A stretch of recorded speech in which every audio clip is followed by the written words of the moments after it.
Kia ora everyone, welcome. I'm Philip Tremewen and I'm chairing this evening's session where we consider the voting age, whether it should be 16, whether it should be 6, whether there should be a voting age at all. We're going to begin tonight's session with two people from the activist group Make It 16, and then we're going to link up with Edinburgh academic Jan Eichorn, who's going to get up nice and early in the morning, and at 7 o'clock his time and 6 o'clock our time, he's going to beam into us. He's going to talk a bit about the impacts of changing the voting age in Scotland, where they changed it some years back to 16. As you probably know, a number of countries have already changed it. Then after that, Nick, on my right, from Waikato University, he'll be asking some key philosophical questions about why we want to restrict the franchise at all. So let's start with Make It 16. Sanat Singh, who's in Auckland and who's up on the screen, will start off by giving us a sense of the overall campaign, and then Thomas Pope-Kerr here will focus on the legal case, which is currently winding its way through our court system. So Sanat, over to you. Tell us a bit about what you're doing. Good everyone, thank you so much for that intro. My name is Sanat. I'm in Auckland currently, and I'm at the University of Auckland studying engineering and global studies. I'm also the co-director for the Make It 16 campaign. There's been quite a lot of work that's been happening over the last few months and obviously over the last 3 years. I'm sure the presentation is up over there, but we have broadly two components to our campaign. We have a court case and we have a lot of the grassroots advocacy that we've been doing. And Thomas here is going to explain the court case, and I'm just going to explain the other sort of aspects of our campaign and what progress we've been making and what our goals are for this year. So a little bit about us, if we go to the next slide. We are a youth-led, nonpartisan campaign aiming to uplift and strengthen youth voice by extending the voting age to 16. So we began in 2019, sort of an idea born out of that youth parliament term. And we had youth MPs from all parties, cross-party support, saying that the voting age should be extended. And we have now become a nationwide group, as we can see, with a passion for making it 16. So our progress so far, or what we've been doing over the last 3 years. I shouldn't be screen sharing over here, should I? No, I should just, I'll continue. We're just sorting it out at this end, Sanat. Oh yeah, great. So our progress this year, or our progress over the last 3 years, we've had several media appearances. Our co-director, Kate, has been on the AM show where they managed to convince Duncan Garner that the voting age should be lowered. We've been lobbying politicians and MPs throughout the country. We have several open letters that we're currently getting signatures towards to lower the voting age for local elections. We have a petition, which is currently sitting at 5,000 signatures, or a little bit more. We have an electoral review launched by this government. One of the top items for that electoral review is the voting age and whether it should be lowered or not. There's the future of local government review, which has had some very positive, feedback for us on lowering the voting age. They're currently carrying out a consultation, or have carried out a consultation around the future of local government, and they've asked a question around lowering the voting age, of which the majority of respondents have signaled that yes, they would like to see the voting age lowered in Aotearoa. Youth Parliament coming up, the Festival for the Future, and obviously local government elections. So our goals this year, we want to reach. Can I just interrupt a minute? That's all good. There's some other people on the Zoom call. If it would be good if you could turn your sound off. If your sound isn't off. Correct. Sweet. Cool. I'll continue from here. Yep. So our goals for this year, we want to reach 10,000 petition signatures by September this year. We're looking to build solidarity and support in this year's Youth Parliament, and we're submitting a petition on behalf of youth parliamentarians to the clerk there, sort of to once again bring us back to that origin of our campaign. We're establishing Auckland and Wellington regional campaign hubs. We're getting as many signatures as we can from members of local government across the country on our open letter to lower the voting age for local elections. We're looking to build a very dynamic and far-reaching volunteer/support base so that we can do the sort of grassroots advocacy and relationship building all across the country. And we're continuing to build meaningful relationships with community organizations to sort of build that support for our campaign in the public sphere and communicate what we're doing in the courts as well to the public. So just that's an overview of what our campaign's been looking like so far. If we skip a few slides ahead on the screen share. Yeah, next one, perfect. So just to give an overview of why this campaign exists or why we think the voting age should be lowered, just presented a couple of our key arguments here. Oh, we go back just one more slide. Can you just summarize the slides as you go, because we're not getting them here. Oh, sweet. Okay, sure. So our key arguments, voting is a fundamental right.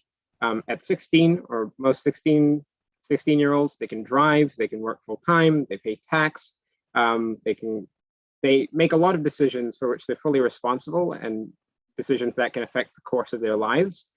So letting 16-year-olds vote on politicians isn't necessarily that different. It is once again a decision that can affect the future, their future, and then the future of the wider community around them. And we also know that age does not determine our intelligence or our political knowledge. There are 15-year-olds who are more politically engaged than 18-year-olds. So, you know, a person's right to vote is definitely not contingent on the level of education or life experience that we have. We don't have that as a prerequisite to vote already. Furthermore, young people, 16 and 17-year-olds, can fully pay tax, but they have no say on where that tax money goes. We believe that fundamentally there shouldn't be any taxation without representation. And I think one of the more stronger arguments, or one argument that's really personally close to me, is that decisions that government makes today on quite a lot of issues and big problems will undoubtedly affect us in the future for generations to come. So we are going to be disproportionately handling the impact and potentially adverse consequences of decisions that are made today. So we believe that we should have a seat on the decision-making table to once again balance that, balance the views that we're taking into those decision-making processes.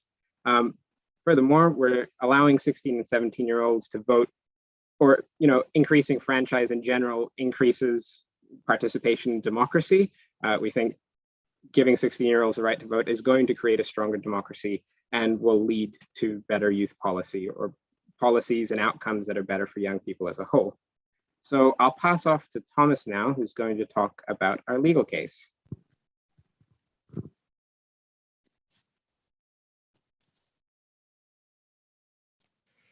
Kia ora koutou. I'm Thomas. I'm the legal and policy team leader at Make It 16. Am I able to use this, hopefully? No, wait, can we go to the next one, please? Sorry, Andre.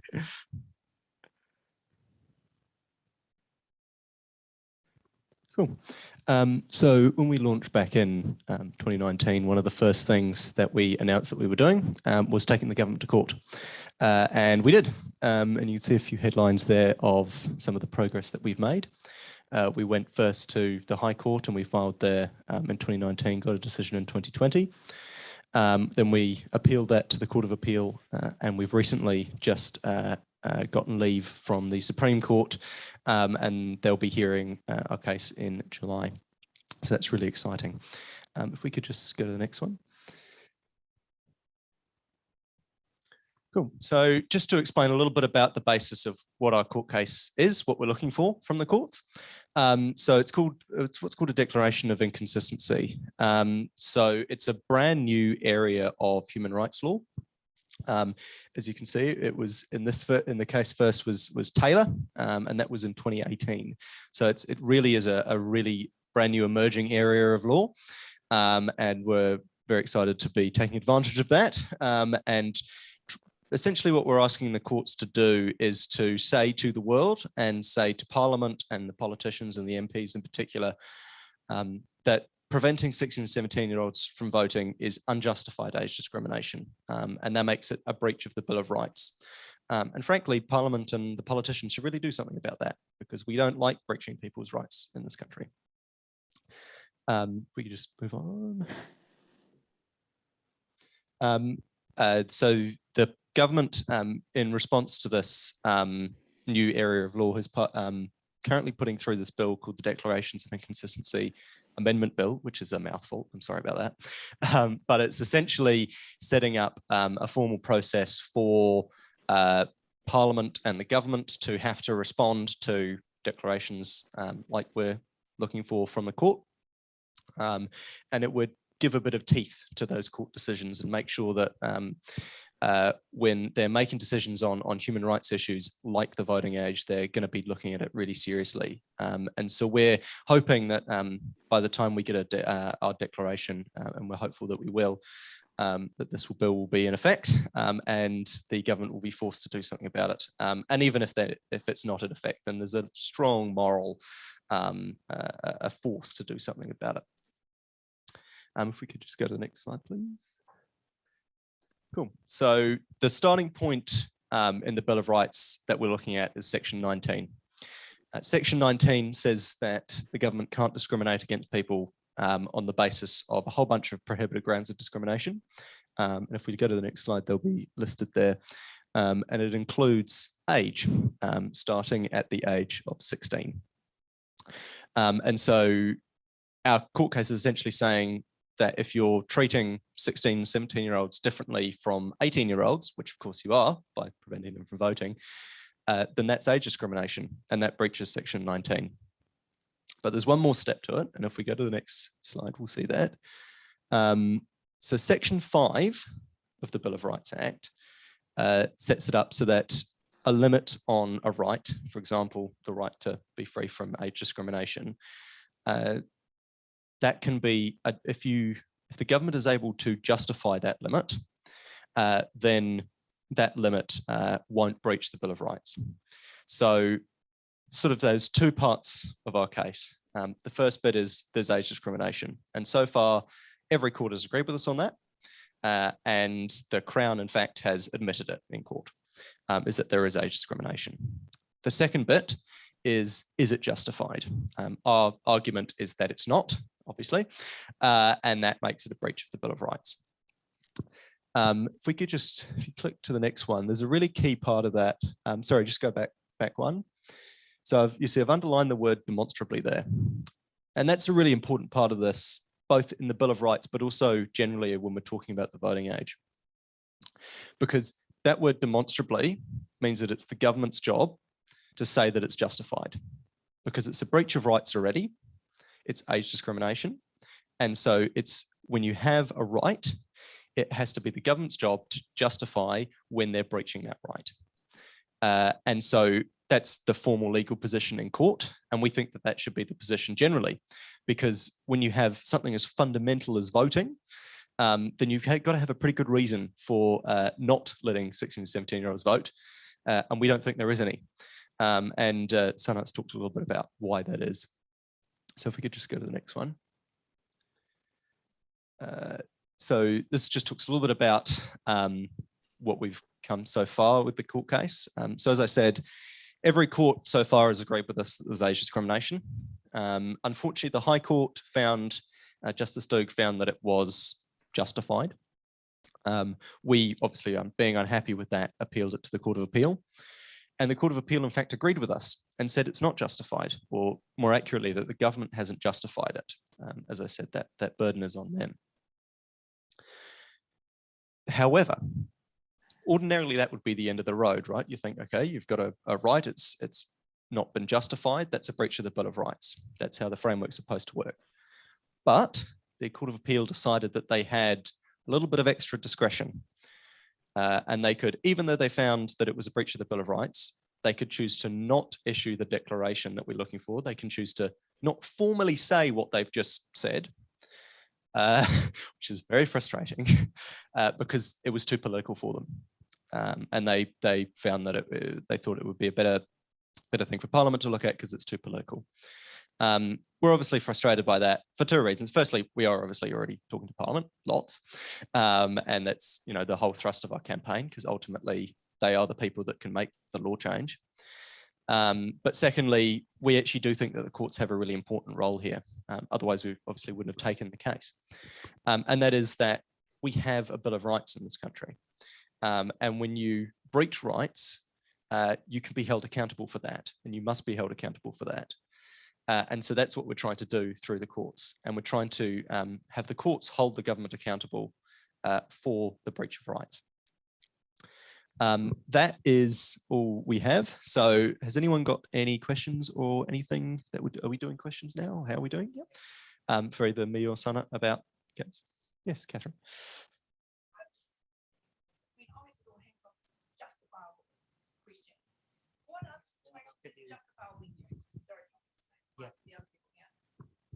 It all hangs on this issue of justifiable. In what other circumstances has justifiability been held up, been sustained?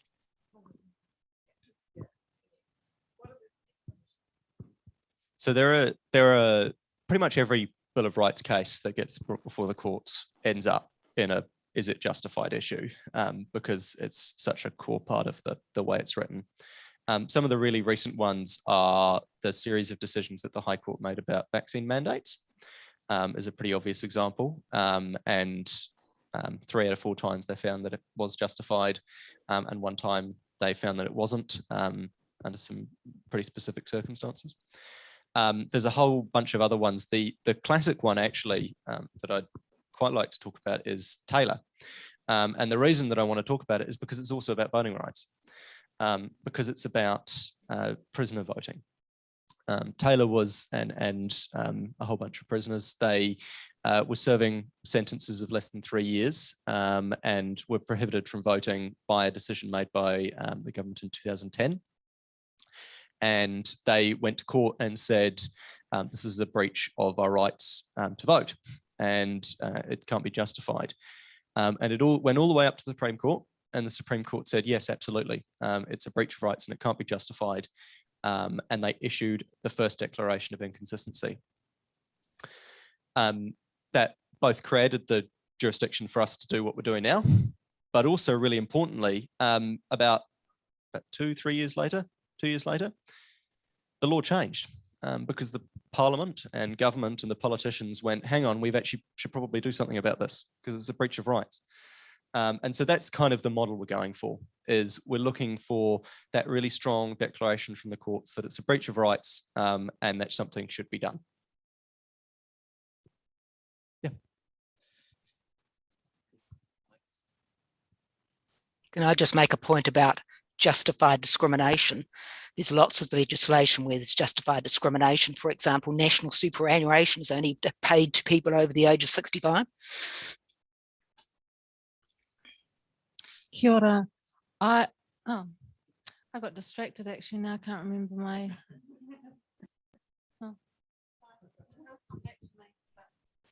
Can you tell us a bit about your petition? What's the process for that? Yes, Sana, do you want to take this one? Yep, sure. Feel free to fill in any gaps that I leave out. So the petition that we're submitting, I believe, requires 75% of Parliament to vote yes in order to get a law change.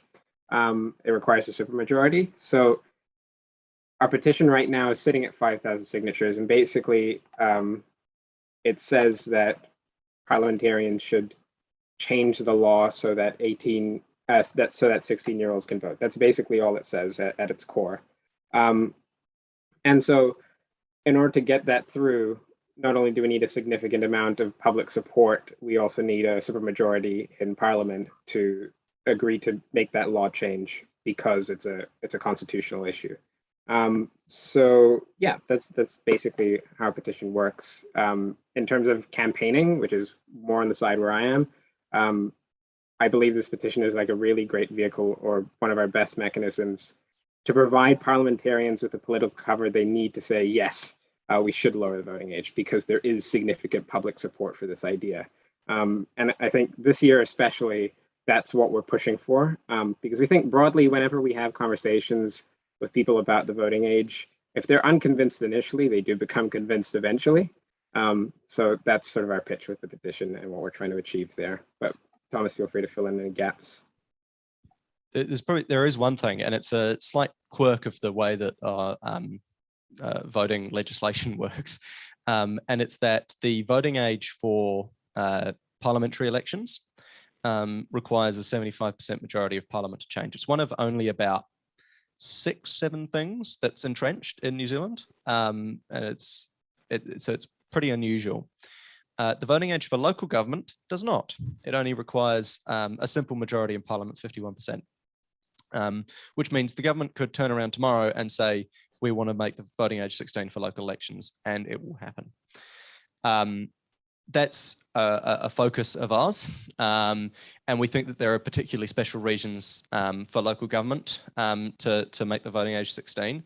And Jan will talk a bit later about some of the turnout impacts, I'm sure, that they've seen in Scotland. And we think that local government elections, we all know, huge turnout problems. You know, when you're talking 40% turnout, you've got democratic legitimacy issues. And so it's really one of the steps that we can take to improve that is to make the voting age 16, because 16 and 17-year-olds, when it's been done overseas, generally turn out better than slightly older. And they also, that habit gets entrenched for life when you start voting at school, or that kind of age. And so you end up with higher turnout later on too. So that's actually, that is a really good reason. And there are so many issues that local government deals with that are really relevant to young people, particularly things like public transport. 16, 17-year-olds use public transport all the time.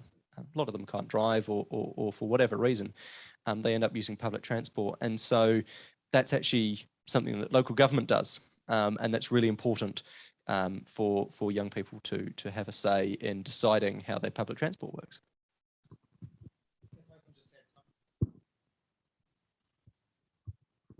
So just on the point that Sonnet made earlier about the about giving politicians political cover for making a change in the voting age, we actually have at least some evidence that they do need the cover rather than to have their minds changed. So I surveyed everyone who was standing for election in 2017 and got a clear majority of respondents claiming that they would personally support lowering the voting age. That's every candidate for national office in 2017 in New Zealand. But the policies of the parties aren't going to align with that because they don't have the demonstration of the public will. So getting this type of move that the Make It 16 people are doing is really excellent for instantiating that kind of change. And I think it's one of the really important things that these guys are doing. Anything else, Thomas, anything else to just wrap up before we switch to Jan? Okay. Andre, have we got Jan online?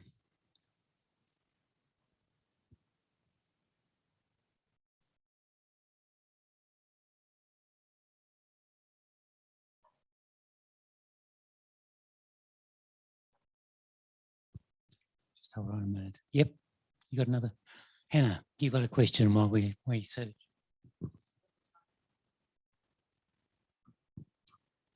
So as most of your argument relies on the Bill of Rights, proving that there is discrimination based on age, and you propose to change that line to 16, how do you justify that being the line rather than 18, or there being a line at all?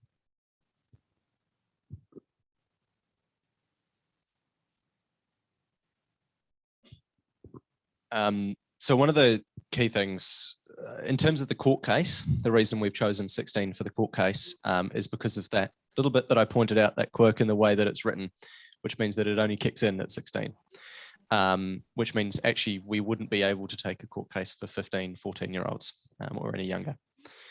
In terms of why our broader campaign has chosen 16, we see it as a practical step. We don't necessarily, we don't take a position on a lower age, and we see 16 as a practical step that we can take now. We also think that a lot of the kind of competency arguments, as flawed as they may be generally, because we shouldn't really be stopping people voting because someone out there thinks that they're not competent, because who is that someone who's deciding that? It's a bit scary concept. But we think that even if we accept those as a fair argument, they don't apply to 16 and 17-year-olds anyway, mainly because of the evidence that we get from psychologists that say that for decisions when you have to think about things, where you've got a bit of time to think about it before what they call cold decision making, 16 and 17-year-olds are pretty much good to go. That's in comparison to really spur of the moment type things. And so when we're talking about voting, we think that those arguments don't apply to 16 and 17-year-olds either, where they might apply to younger, even if we were to accept them as true. So there's sort of a few reasons there, but mainly, yeah, it's a practical stepping stone that we see is something we can do, and it will help create a more inclusive democracy without bowing to those arguments. Thanks a lot, Thomas and Sanat. Thanks very much for kicking the issue off. We're now going to cross to Edinburgh, where welcome to Jan. Thanks for getting out of bed to talk to us from the other side of the world. Jan, you've been doing a lot of research in Scotland on the impacts of the change in voting age. Could you give us some idea of what you found out and talk to us for 10 minutes or so, and then we'll fire you back some questions. So over to you, Jan. Perfect. Good morning. Sorry if my voice sounds still a bit croaky or if I mumbled some words. That's my first coffee of the day, so I'm just getting into it. I'm just going to briefly share my screen to. I just have a few slides to show you just a few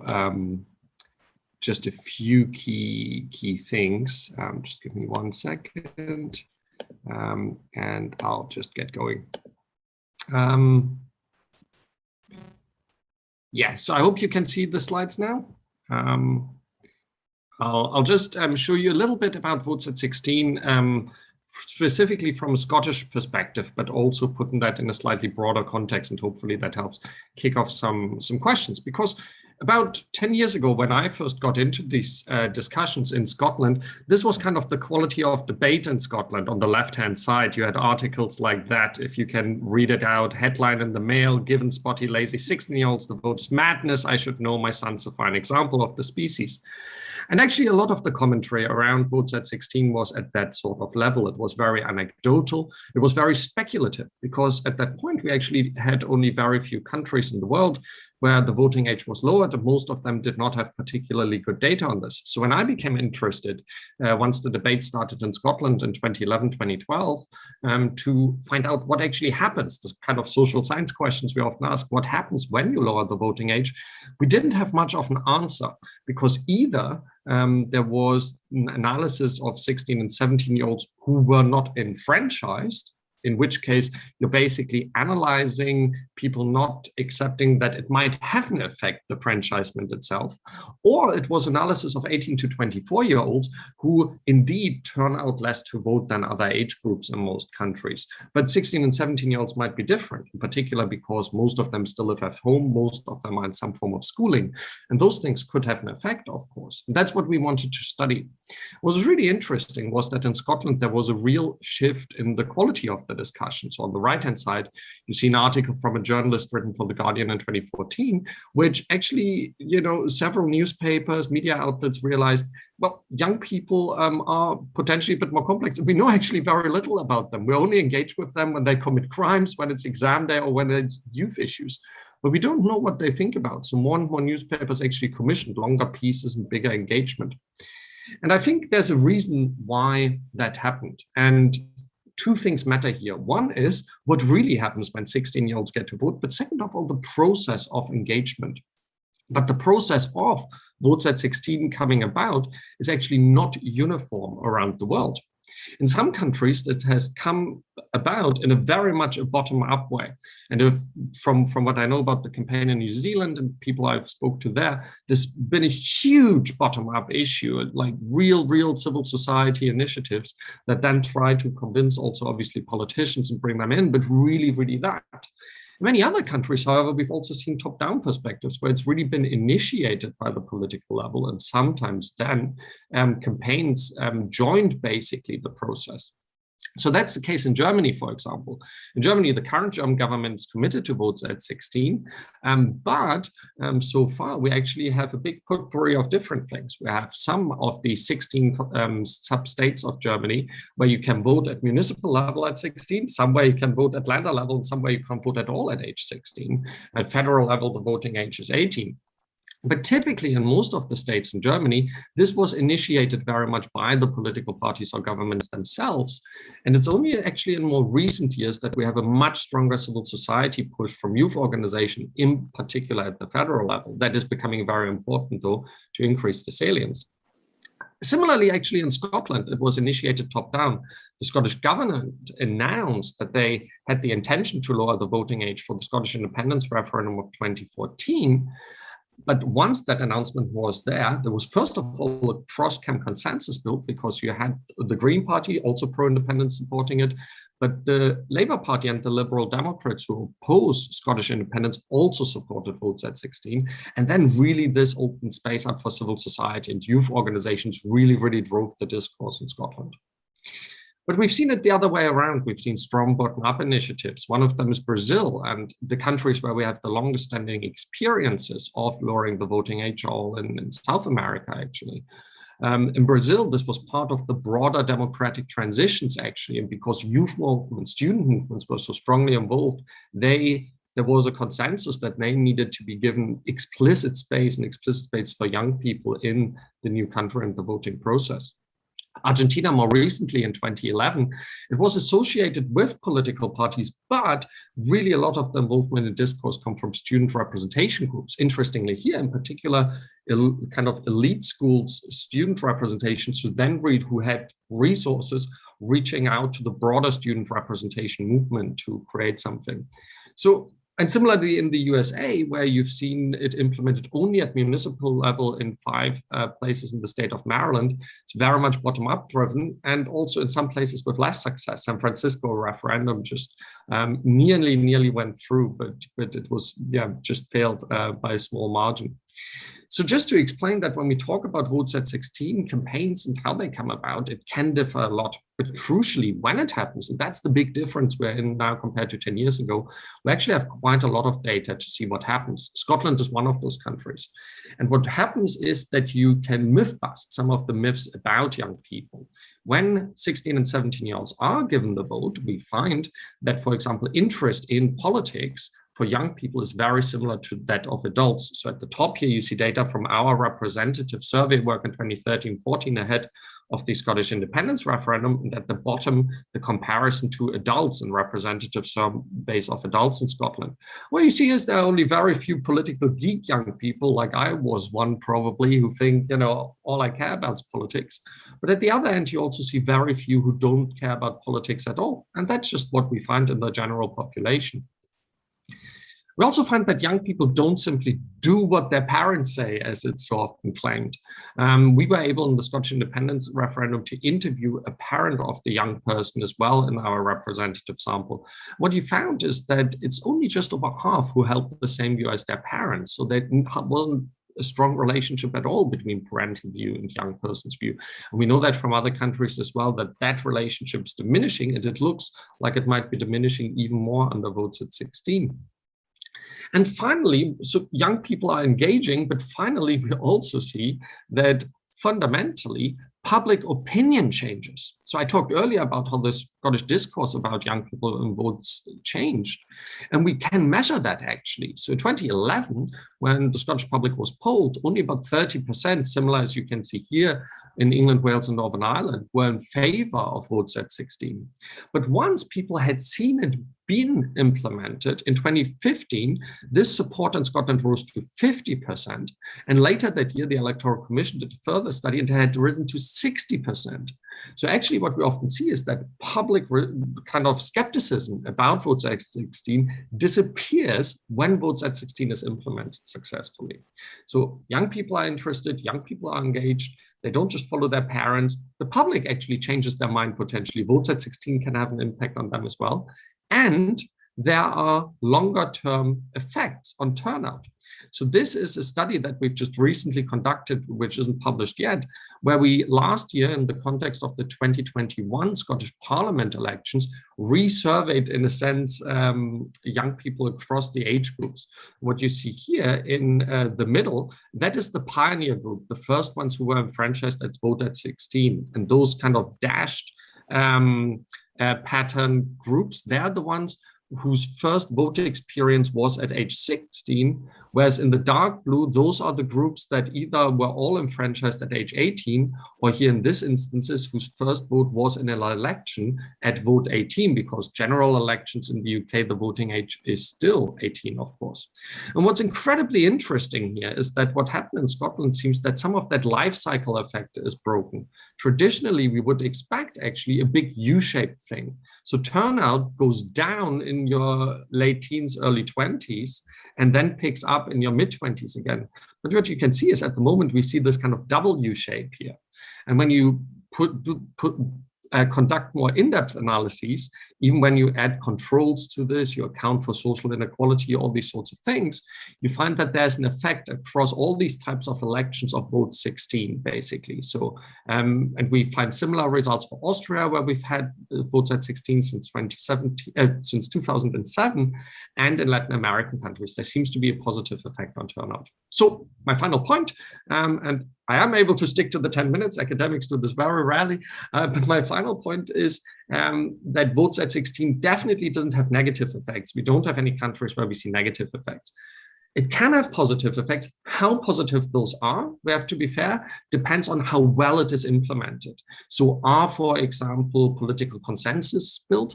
In Scotland, even the Scottish Conservatives changed their view after the referendum, and when it came to the vote in 2015 on whether the voting age should be lowered for all Scottish election, even they voted in favor of it, because they said, yeah, we realize we can reach out to young people too. And it's actually much more positive in engagement. But also in Scotland, there was a huge effort. For example, BBC Scotland changed its way of programming young people in mainstream television, and spaces were opened up for young people through youth organizations and so on to engage. And schools, for example, were used as a place for civic engagement more than had been before. So it's that positive interplay where votes at 16 can basically help also harness opportunities of other mechanisms. Right, I stop here because otherwise I won't be in time anymore. And I look forward to any questions that you might have. Thanks very much, Jan. Now, questions. Oh, online. Okay.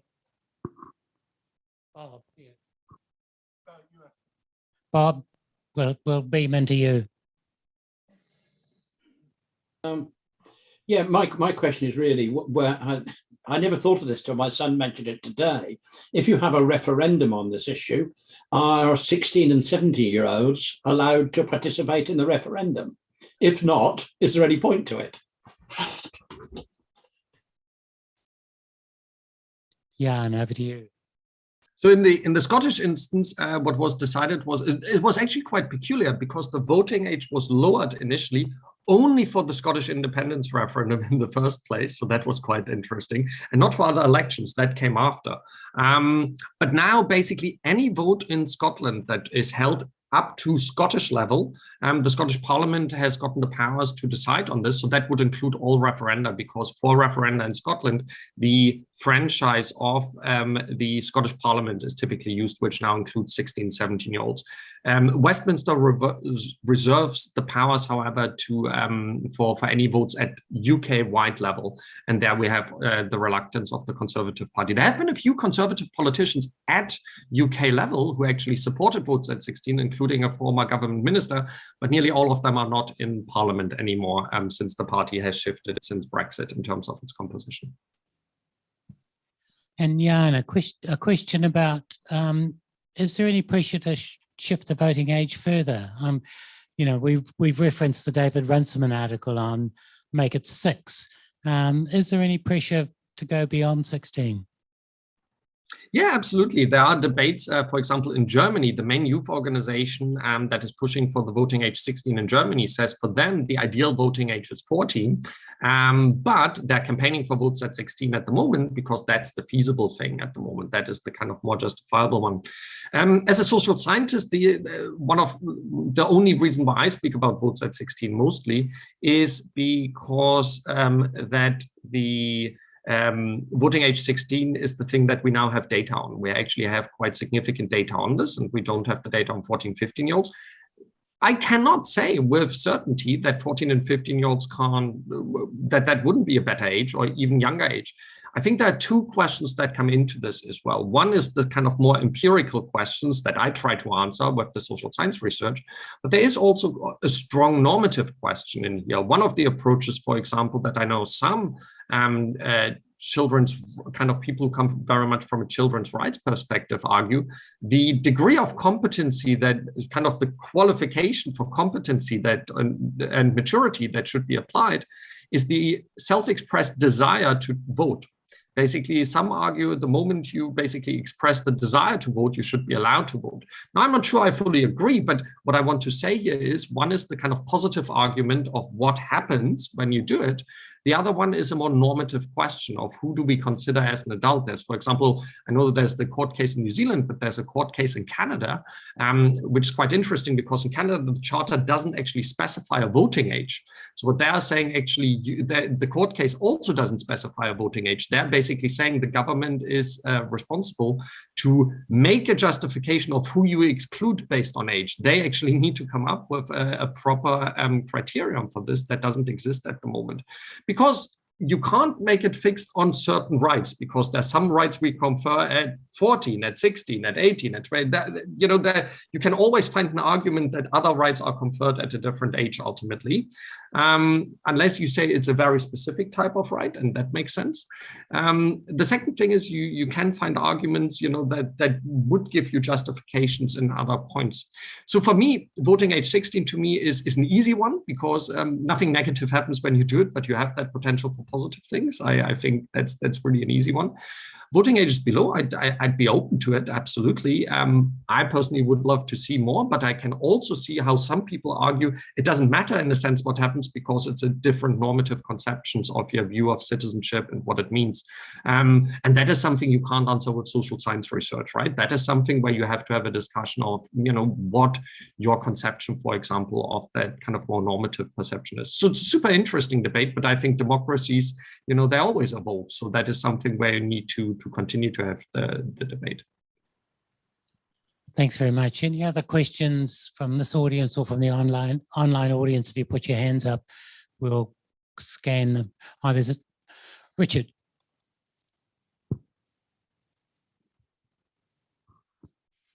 New Zealand's just moving into compulsory curriculum for history, which is close to civics. What are your findings of the school age voters? Are schools harnessing that as a way of enlivening the study, and are the turnouts for voting stronger as a result? Absolutely, it's incredibly important actually. So civic education is important anyways for civic engagement and political engagement. We know that from outside the votes at 16 context. But it seems that with votes at 16, that effect can be harnessed even more potentially. However, a really important qualifier is civic education needs to be deliberative. In other words, it shouldn't just be basically, this is how the law is made kind of stuff. That's important too, of course, basic competencies. But young people really engage most positively if they get the opportunity to have political discussions, actually discuss political issues, learn how you discuss political issues. People often think, oh gosh, like in the UK, people immediately think, oh, you want to indoctrinate young people. But teachers are so careful and actually scared to some extent to do it that they're overly cautious actually to some extent. And second of all, it's very clear, we've studied this in Scotland, there was no effect. Those young people who had kind of more deliberative civic education about the referendum referendum did not vote one way or another, but they were more likely to engage. And that's a finding that we find generally. So civic education that actually allows this kind of good, because young people are actually better than many adults in actually following rules in a discussion, because that's what you have to do in school all the time, right? You're being told, these are the rules of engagement, so to speak. It's one of the reasons, by the way, why the BBC decided the final televised debate on the Scottish independence referendum to only have an audience of 16 and 17-year-olds, because they said they ask better questions than adults and actually ask questions that they want to hear the answer to. Just super quickly, there was a question in the chat that said what percentage of the Scottish Parliament had to agree to change the voting age. It was just a majority in Scotland, so there is no additional constitutional threshold, same as in the UK Parliament. So it was but it was a unanimous vote in the end anyways.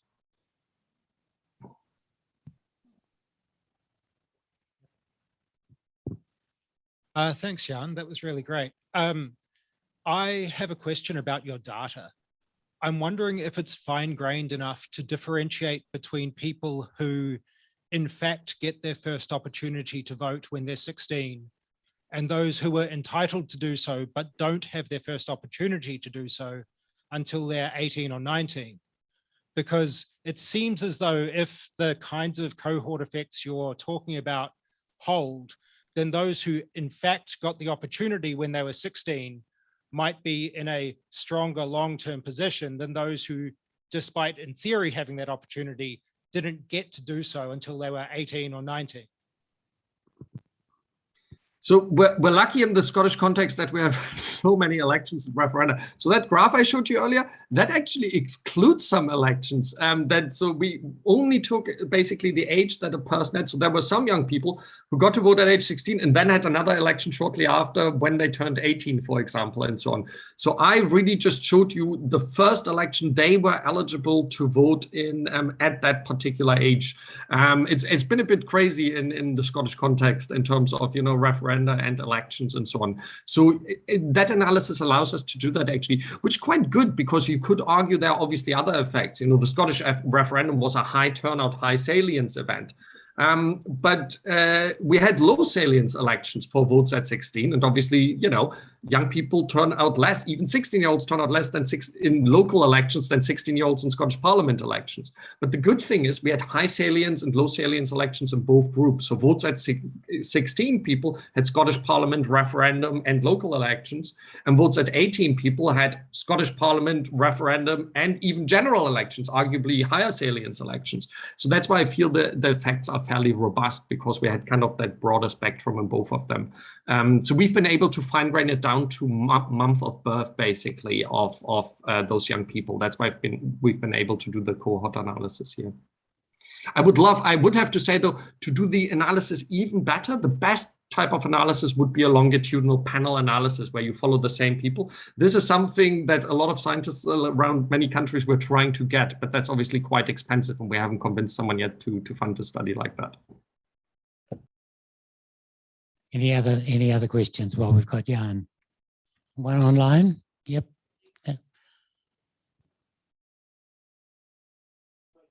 Chris. You'll need to put your sound on, Chris.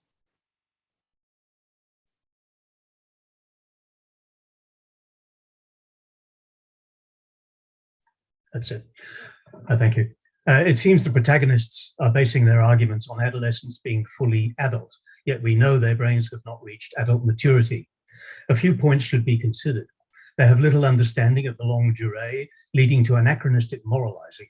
They lack discrimination while they pick their way through a smorgasbord of ideologies.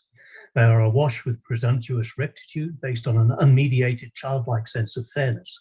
They are less able to handle ambiguity and complexity and more likely to reject contrary observations. They are more self-referential and lack a sense of balance of interest and of consequence. There's more, but I don't know for now. Thank you. I think some of these points, obviously, I think on some of these points I would actually contest them because some of the studies of 16, 17-year-olds have demonstrated that when young people are enfranchised, especially with regards to political choices, they are more likely to switch choices. But in political science, that is actually often seen as a sign of less maturity, political maturity. I would contest that actually, because it demonstrates a certain degree of capacity to take in new information. But I take your point. It is obviously true. You're absolutely right that the brain is not completely formed at age 16. The brain develops until roughly, well, the mid-20s, right? So, but that is exactly my problem. At the moment, we don't have a criteria. The voting age right now is not connected to brain development. 18 is not an age in which the brain is fully developed, which is why some people have argued the voting age should be higher. I have a slight problem with this more biological argument overall, because we don't apply this to voting also at later stages in life. If we use the argument about brain capacity, in that case, we should talk about basically whether there's a maximum voting age, which some people have suggested, right? Some people have suggested indeed that there should be that thing. I think that's very problematic, because you would be kind of generalizing, while obviously there are individual differences in development and so on. But I find it very problematic, because the moment we argue, I think, from a biological base, the current system doesn't comply with it. And we have problems at the other end of the spectrum, right? We don't take the voting right away from people because their mental capacities are declining later in life. And in some countries, there's actually now a push to, for example, overcome also restrictions, for example, for people who are considered, who have mental disabilities, for example, who are in some countries excluded from voting. In some countries, there's push to take that restriction away from them, actually, which would kind of run in the opposite direction. So I agree that this is not a trivial point, but I find it very difficult, actually, once we work through the consequences to base decisions on this. But I absolutely acknowledge that it is a relevant point to consider. I just come out on the other side that I can't see how we could implement basically implications for the voting age on it in a consistent way. That's kind of my main concern that comes from it. Thank you. That's probably a good place to end there with you, Jan, and allow you to go and have your breakfast now. And thanks very much indeed for getting up early and talking with us. It's been a really informative session. Good to have some good data from what really happens. So thank you very much indeed, and good luck, and have a lovely day in Edinburgh. Thanks so much. Have a good evening over there. Bye-bye. Now we'll switch over to Nick, and Nick is going to talk a little bit more about that issue of why have a voting age? Where does this whole idea come from? So Nick. Okay, thank you. So some of the stuff that Jan was talking about is quite relevant here, and the last comment there is actually probably a good place to start, because what's happening there is that we're kind of reversing the starting point for our discussion. So instead of saying, well, are 16-year-olds competent to vote, we're starting to turn the idea on its head and ask, what is the competence that we require of a voter? Right? What's the standard that we apply to voters in our society? And can we, in good faith or in good conscience, say that we're consistently applying those standards to young people? And I think the answer there turns out to be no, because the standard we have for the competence of a voter in New Zealand is functionally non-existent, right? If you look at, and again, this is the type of thing that Jan mentioned in passing, if you look at the requirements for the competence of an adult voter, you can have an incredibly severe cognitive disability, and that does not prevent you from voting. You can need assistance to cast a vote because you're cognitively incapable of doing so without assistance, and that does not prevent you from voting as long as you're above 18. So in a sense, it kind of seems as though many of the arguments about how competent young people are red herrings, right? They're beside the point. It doesn't matter, because if we exclude young people on the basis that they're incompetent, we're doing something to them that we don't do to anyone else, right? What I want is consistency, right? We should have a standard that we apply across the board.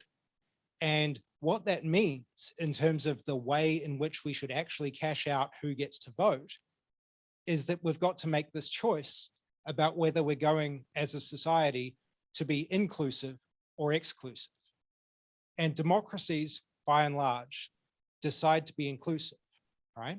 Which is why we don't have a maximum voting age, which is why increasingly the limits on those with cognitive disabilities voting are being removed such that they can vote. And it seems an obvious step to consistently apply this also to young people, right? So what I think happens when we look at the reasons behind stopping people from vote is that most people eventually realize there's not much there. You can come up with a big range of arguments why certain groups ought not to have the vote, but are you willing to apply those to every citizen? And if you're not, right, why would you apply them to some citizens, right? So you might say, well, you need to be able to pass this test to vote. This is one of those classic things which has been rejected in basically every democracy, right? Literacy tests, right? You might think, well, if you have a test to vote, then only the people who can pass the test could vote. We don't need age standards anymore. Everyone who passes the test can vote. But then someone who's, I don't know, 45, who fails the test wouldn't be allowed to vote. And as a society, we think, well, that would be fundamentally wrong. We're unwilling to exclude a 45-year-old simply on the basis that they failed the literacy test. Right? So bearing that in mind, when someone says, I'm willing to exclude a 6-year-old because they failed the literacy test, okay, you're applying the standard to the 6-year-old that you're unwilling to apply to a 45-year-old, right? And that doesn't seem fair. What else is going on that makes the 6-year-old a legitimately excluded citizen, but the 45-year-old not? And it turns out that's really, really hard to figure out, right? It's hard to find a thing that is a characteristic of even a very young person, which is not also a characteristic of at least some of the people who we think we aren't allowed to exclude, right? And unless we can find things which are characteristic only of the young people that we want to exclude, then we're acting inconsistently when we use these things to exclude them. And once you kind of work through that, I then worry, well, what good is served by having a voting age at all, right? Aren't we in many ways going to do better if we just get rid of it? And obviously I'm biased, but I think the answer is that yes, we'd do much better if we just got rid of voting ages entirely, right? I can think of a range of positive things that would come out of this, and not actually that many negative things, particularly in the context of a proportional electoral system like we have, right? So it just kind of seems to me as though there are no good reasons to have a voting age at all. Now,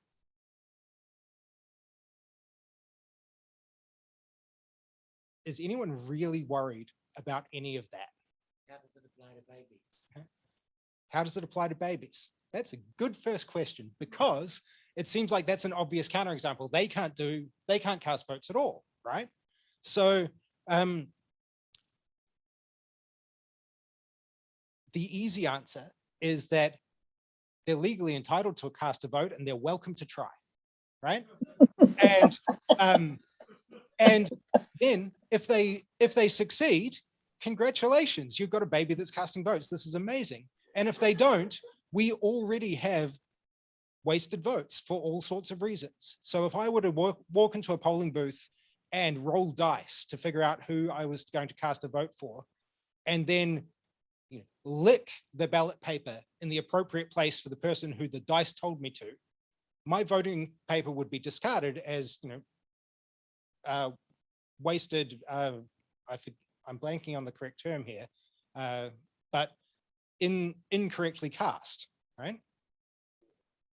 Informal.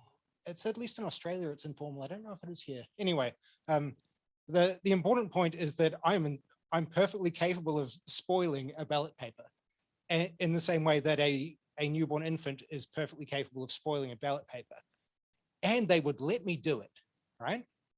So why wouldn't we be okay with letting the babies do it? And the thing is that they're not going to, right? So they'd be legally entitled to, but we don't have an expectation that they would exercise their legal entitlement until they form, and again, this is the kind of thing which Jan was talking about, the intention or the motivation to do so. And once they've formed the intention or motivation to do so, why not just let them, right? And famous last words, of course, but what could possibly go wrong, right? So at this point, I'm just going to try and preempt a question. Someone is usually going to say something like, well, if we just let really young kids vote, won't that result in parties chasing the votes of young people by doing ridiculous things like offering free ice cream, right? Here's the thing. If a party offered free ice cream, it's a hell of a lot cheaper than offering tax cuts, right? Literally a less stupid policy, right? So I don't think that kind of worry is an objection at all, right? Or, offering tax rises if they were sufficiently big, same deal, right? Either way, free ice cream, better policy. But the thing is that no one's going to offer free ice creams across the board as a policy to entice the 3-year-olds to vote, because that will scare off a bunch of other voters. What you've got to do is offer policies which are going to lure this new untapped market of voters without scaring off the existing groups of voters who would otherwise support you, right? So there's a kind of self-correction built into the system such that it's not going to just be the case that you get someone chasing only the youth vote, unless you get some fantastic idea like a party run for and by those under the age of 16, which might in fact be a super interesting thing to have happen in the New Zealand context if you had no voting age, because you could potentially get where those under 16 are 17% of the population, 18% of the population. If you could get high voter turnout, you might get the balance of power for young people in the system. Again, seems just to be a good thing to me, even though I'm no longer young. But maybe you'd be worried about that. Again, would you be worried if it were a different group? Right? Would you feel like maybe you're worried about the wrong sort of thing if you were worried that the balance of power was going to end up with the Greens, for example, right? That shouldn't be the source of overall concern for you. That shouldn't be a reason to exclude potential Greens voters from casting a vote. So why would it be a reason to exclude young people from casting a vote?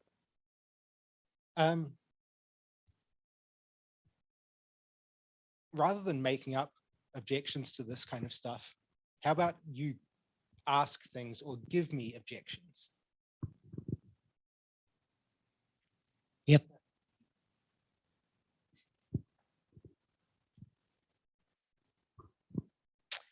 Hi, so my main concern is about parental manipulation of their children's ideas around politics, and how that might actually affect them in a more lifelong political sense, in terms of a greater radicalization of young people. Because right now, most of us get our vote as we've moved out, so we have a relatively independent time to kind of consider those things. Some obviously are manipulated by their parents either way. But my concern is that when it's at home and the parents are probably driving them to the polling booth, etc., that becomes a much more present force in someone's, brand new opportunity to have their own, or whatever is really their own political views. You want to mention your thing about the voters? Oh, I can't remember what I said. The pressure on people who ran home and said.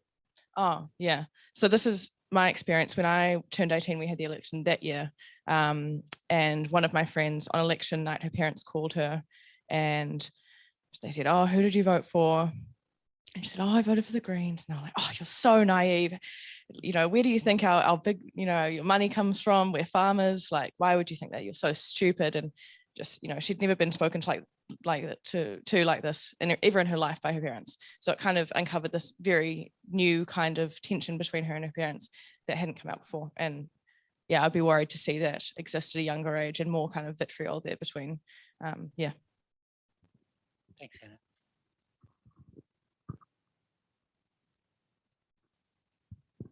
Okay, so thanks. I agree. It is a worry. It is, however, a worry that already exists with the voting system we have now. And so the kind of obvious examples of this are churches. So Arise has been in the news recently for reasons that are none of them good, and you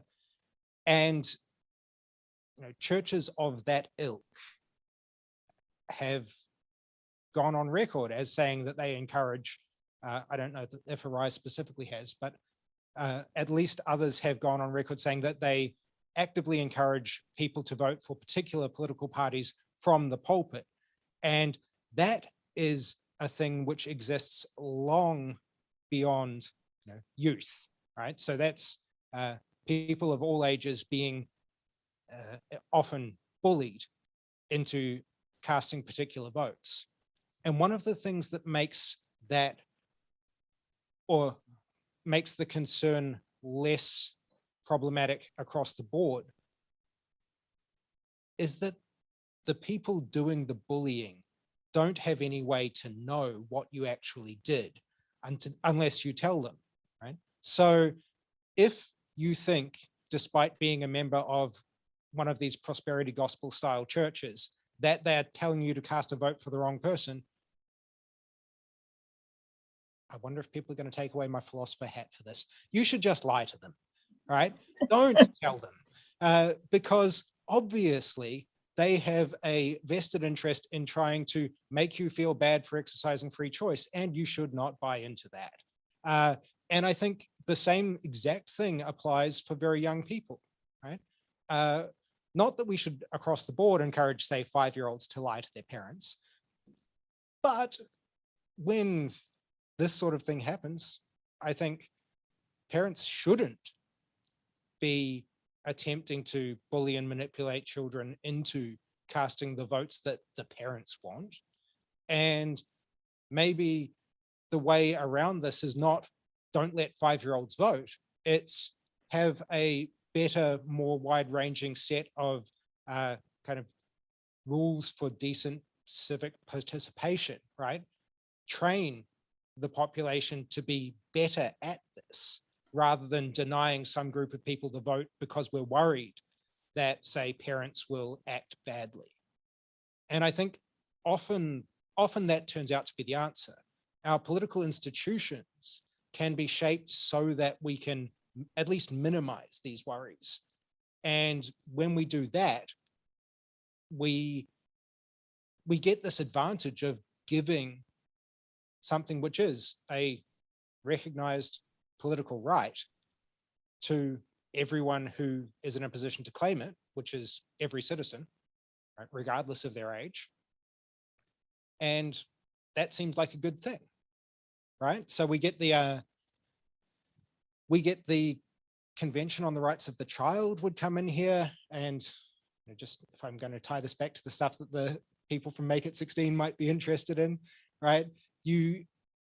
States that are parties to that have a duty to allow young people to participate in politics to the extent that they are capable, given their age. And if the things I've told you about the requirements for capacity in New Zealand for older people are true, and they are, then the capacity requirements for young people are non-existent, just as they are for adults. So they all have the capacity to vote. So, you know, they all have the right then, per the Convention on the Rights of the Child. But yes, I mean, I agree with you absolutely that this is a really worrying thing, but I think the answer is not, don't let these people vote. The answer is fix our political institutions, right? Discourage parents or religious organizations or whatever workplaces from doing this effectively bullying behavior. Yeah, I was going to ask you about that. If you're going to extend your activities. So if one thing I would like to add to that is actually something Jan talked about earlier, and some of the stats that they've put together from Scotland. And that is I think it was only just over 50% of 16 and 17-year-olds voted the same way as their parents. So we know, at least for 16 and 17-year-olds, obviously there's no data on anything lower than that, but we know that at least for 16 and 17-year-olds, it's not really that much of a concern. Primarily because just over 50% is actually, I mean, when I saw that maybe a year or two ago, I was actually quite surprised at how low that number was. And it's because across the board, you would think that people from similar families might have similar values, that kind of thing. But actually, we find that 16 and 17-year-olds are independently minded, and they come to their own decisions.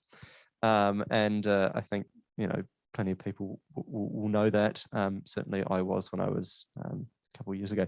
But so it's a huge thing that just doesn't really material, like it's a huge concern in theory, but that doesn't really materialize when we kind of actually come to seeing 16 and 17-year-olds actually voting out in the real world. Thanks very much. I think we're running out of time. Could you just tell us a little bit about how we go about, if we agree with you, how we go about signing your petition? Yes, absolutely. So we've got our petition is on the Action Station website. So if you just Google make the voting age 16, it's probably going to be the first result. If it's not, then it won't be too far below. And we can probably send it through to you for a mailing list or something, if that's good. Yep. We also have a website that you can go onto and learn a bit more as well if you want. So, and lots of social media on everything. I'll just do all the plugs now. We have so many social medias, so go and look at all of them. Thanks, Thomas. Thanks, Thomas. Thanks, Sanat, and thanks, Nick. And thank you to Jan and Edinburgh. I mean, it's been a really interesting range of views and a really good chance to explore the issues. So we'll all take it away and give it a lot more thought. So thanks very much indeed. Thanks all for coming out tonight. And we're going to have a session next month with Dr. Oliver Sutherland, talking about his work, especially with the Commission of Inquiry into State Care. So that's one, look out for that next month. So thanks very much, everyone. Have a good evening.